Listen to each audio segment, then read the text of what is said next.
Welcome to Telugu focus TV. నేను మీ శ్రీనివాస్ రెడ్డి. కన్నా లక్ష్మీనారాయణ గారు ఈయన బీజేపీలో నుండి టీడీపీలోకి రావడం జరిగింది. అయితే ఇలా పార్టీ మారడం ఆయన కొంప ముంచిందా? అవునా? కాదా? అసలు ఏంటి అనేది కూడా ఈ వీడియోలో మనం తెలుసుకుందాం. సీనియర్ నేత కన్నా లక్ష్మీనారాయణ వచ్చే ఎన్నికల్లో సత్తెనపల్లి నియోజకవర్గం సీటు దక్కుతుందా? లేదా? అనేది కూడా ఇప్పుడు ఒక సందేహం అయిపోయిందన్నమాట. అనే దానికి సంబంధించి కూడా చాలామంది చర్చించ జరుపుకుంటున్నారు. ఆయనకి సంబంధించి ఆయనకి సీట్ వస్తుందా రాదా వచ్చే ఎన్నికలు అంటే 2029 ఎన్నికల్లో ఆయనకు సత్తెనపల్లి సీట్ ఇస్తారా లేదా అని కూడా ఒక సందేహం. ఇప్పటికే టీడీపీ నాయకత్వంలో ఆయన్ని కూడా నాయకత్వం కూడా కొంత దూరం పెట్టి ఆ ప్రయత్నాలైతే చేస్తుంది. మరి వచ్చే ఎన్నికల్లో ఆయనకి సత్తెనపల్లి నియోజకవర్గం టికెట్ ఇచ్చేందుకు కూడా సిద్ధపడకపోవచ్చు అంటున్నారు కొంతమంది. ఎందుకు ఏమనేది గనక మనం చూసినట్లయితే అందుకు అనేక కారణాలు ఉన్నాయని కూడా చెప్తున్నారు.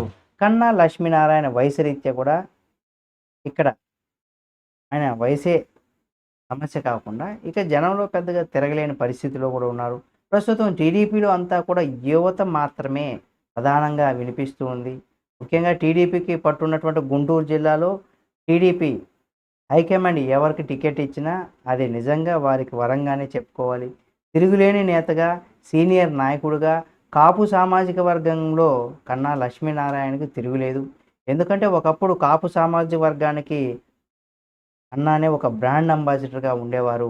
అయితే జనసేన అధినేత పవన్ కళ్యాణ్ రాజకీయాల్లోకి ఎంట్రీ ఇచ్చిన తర్వాత అది కూడా పోయింది. అంటే ఇప్పుడు కాపు నేత అనంగానే పవన్ కళ్యాణ్ గారే గుర్తొస్తున్నారు. మరి కాపు నేత అంటే పవన్ కళ్యాణ్ మాత్రమే ఆ సామాజిక వర్గానికి ఎక్కువగా కనబడుతూ ఉంటారు కాబట్టి, ఇక జిల్లాలో కూడా కన్నా లక్ష్మీనారాయణకి ఇబ్బందికరంగానే మారింది.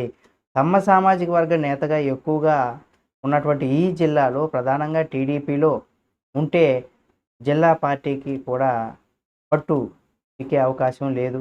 ఎందుకంటే సీనియర్ నేత ఎందరో ఈ జిల్లాలో పసుపు పార్టీలో ఉండడంతో పాటుగా వారి మాట చెల్లుబాటు అవుతూ ఉంటుంది. అంతే తప్ప కన్నా మాటకు ఎవరు కూడా ఖాతరు చేయరు.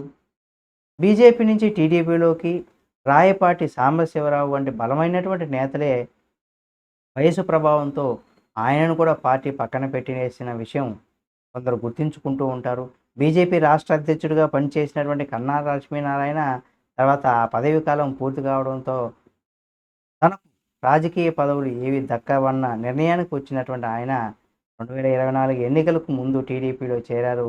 అప్పటికి ఇక్కడ క్యాలిక్యులేషన్ ప్రకారం కన్నా లక్ష్మీనారాయణ సత్తెనపల్లి నియోజకవర్గం నుంచి టికెట్‌ను పార్టీ గెలిపించింది. అంటే పార్టీ ఇచ్చింది. గెలిచిన తర్వాత కూడా మంత్రి పదవి ఆశించారు కన్నా లక్ష్మీనారాయణ గారు. ఆయనకు దక్కకపోవడానికి అనేక కారణాలు కూడా ఉన్నాయి. ఎందుకంటే సామాజిక వర్గంతో అంటే కాపు సామాజిక వర్గంతో పాటుగా జిల్లాలో అప్పటికే కీలక నేతలకు మంత్రి పదవులు దక్కడంతో కన్నా ఆశలు కూడా కొంత గల్లంతయ్యాయని చెప్పుకోవచ్చు.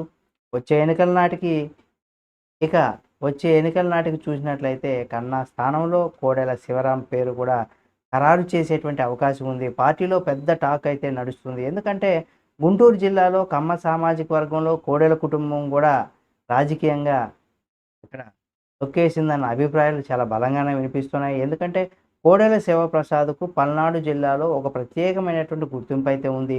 ఆయన చనిపోయిన తర్వాత కుటుంబాన్ని చేరదీయలేకపోవడం పైన కూడా కమ్మ సామాజిక వర్గంలో కొంత ఆగ్రహంతో ఉన్నటువంటి వారు కూడా అసంతృప్తి వ్యక్తం చేస్తున్నారు. వచ్చే ఎన్నికల్లో సత్తెనపల్లి టికెట్లు కోడెల శివరాంకు టికెట్ ఇచ్చే అవకాశాలు ఉన్నాయని కూడా వినిపిస్తుంది. అయితే అంటే నియోజకవర్గాల పునర్విభజన జరిగి ఆ సంఖ్య పెరిగినా కూడా టీడీపీకి వచ్చే ఎన్నికల్లో యువతకే ప్రాధాన్యత ఇవ్వాలనే లక్ష్యంతో ఉందని, అందువల్ల కన్నా లక్ష్మీనారాయణ సత్తెనపల్లిని కూడా దూరం అవుతుందన్న కామెంట్స్ అయితే చాలా బలంగానే వినిపిస్తూ ఉన్నాయి. మరి కన్నా లక్ష్మీనారాయణ రాజకీయ భవిష్యత్తు ఎలా ఉండబోతుందనేది కూడా ఇక్కడ తెలియాల్సి ఉంది. ఆయన ఇక సీనియర్ నేతగా, పార్టీలో మాజీ నేతగా ఉండాల్సినటువంటి పరిస్థితి వస్తుందా? లేదా ఇండిపెండెంట్‌గా ఉంటారా? లేకపోతే మళ్ళీ పార్టీ ఏమైనా మారతారా అనేది కూడా తెలియాలంటే మరి 2029 ఎన్నికల వరకు కూడా మనం ఆగాల్సిందే. చూద్దాం ఏం జరుగుతుంది ఏమనేది కూడా. ఇప్పటి వరకు ఉన్నటువంటి పరిస్థితులు, వినిపిస్తున్నటువంటి కామెంట్స్ బట్టి చూస్తే ఆయనకి రానున్న రోజులనేవి కూడా గడ్డు కాలంగా చెప్పుకోవచ్చు. ఈ వీడియో మీకు నచ్చితే లైక్ చేయండి. మరిన్ని వీడియోల కోసం మన Telugu focus TV channel subscribe చేసుకొని పక్కనే ఉన్న బెల్ బటన్ నొక్కడం మాత్రం మర్చిపోకండి.